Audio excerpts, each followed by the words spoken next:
you guys remember when Spider-Man became as powerful as Superman, I don't mean Superman specifically, I mean characters at his level of power. So Superman, Shazam, Sentry, Martian Manhunter, and so on. I'm talking about when Spider-Man became cosmic, or when the webhead became Captain Universe to be exact. For those of you who don't know who Captain Universe is, he's the physical manifestation of the Uni-Power. But what the heck is the Uni-Power? Well, it's a sentient power that bonds to a chosen being at times of great need in order to become Captain Universe. So basically, they're one and the same. Anyway, once the Uni-Power chooses a host, it imbues them with a variety of cosmic powers for the purpose of protecting the universal balance. Whoa, this is heavy. You're telling me, Marty. But as for Spider-Man becoming Captain Universe, it all happened during the Acts of Vengeance storyline, which was basically a story where a crap ton of Marvel villains came together to take down all of the world's heroes. The villains then fought heroes they normally didn't fight, in order to put the heroes at a greater disadvantage. But luckily for Spidey, in Spectacular Spider-Man issue 158, he gained the powers of Captain Universe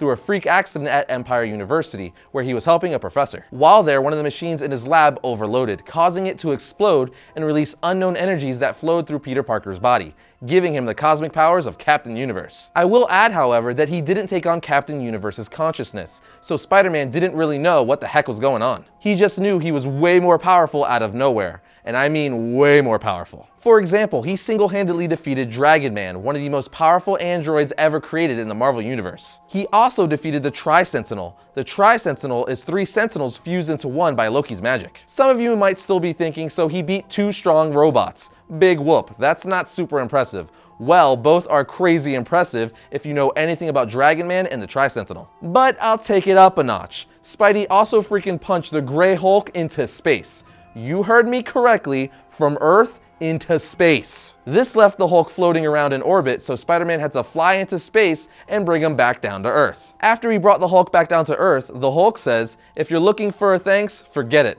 I would have saved myself somehow." Still, it was a nice gesture, so I'm gonna return the favor. I won't kill you this time. To which Spider-Man replies, "Kill me? After doing what I just did? I'm not sure I could even die." So not only did he punch one of Marvel's strongest heroes into space and then fly to space to bring him back, Spider-Man became so powerful that he didn't even know he could die. Now that still doesn't make him as powerful as Superman, but I'm getting there. What really demonstrates the fact that Cosmic Spider-Man is on the level of Superman and Sentry is listing Cosmic Spider-Man's powers and abilities. He has matter control and complete control over the 4 fundamental forces of the universe.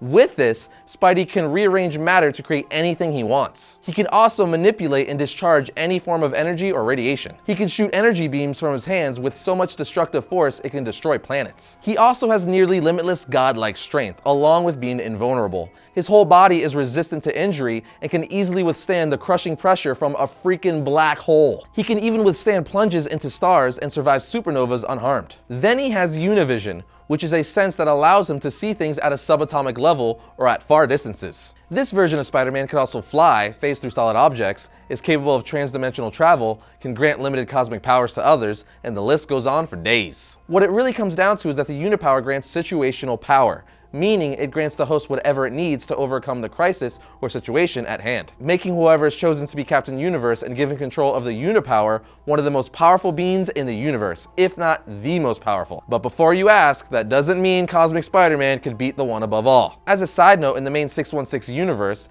after Spider-Man defeated the Tri Sentinel, he reverted back to his normal non-cosmic self. But on Earth 91110, the Uni-Power stayed with Spider-Man because of his heightened sense of responsibility. You know, his belief that with great power comes great responsibility and all that stuff. And we see this played out in the What If Spider-Man Had Kept His Cosmic Powers comic. But all things considered, I would say that Cosmic Spider-Man is easily on par with characters like Superman and Sentry. In fact, I'd say he's actually at the upper level of that class of hero. So just when you thought your friendly neighborhood Spider-Man couldn't get any cooler, you find out once upon a time he went cosmic and became incredibly OP. That's overpowered for people who are still learning comic acronyms. I got your back.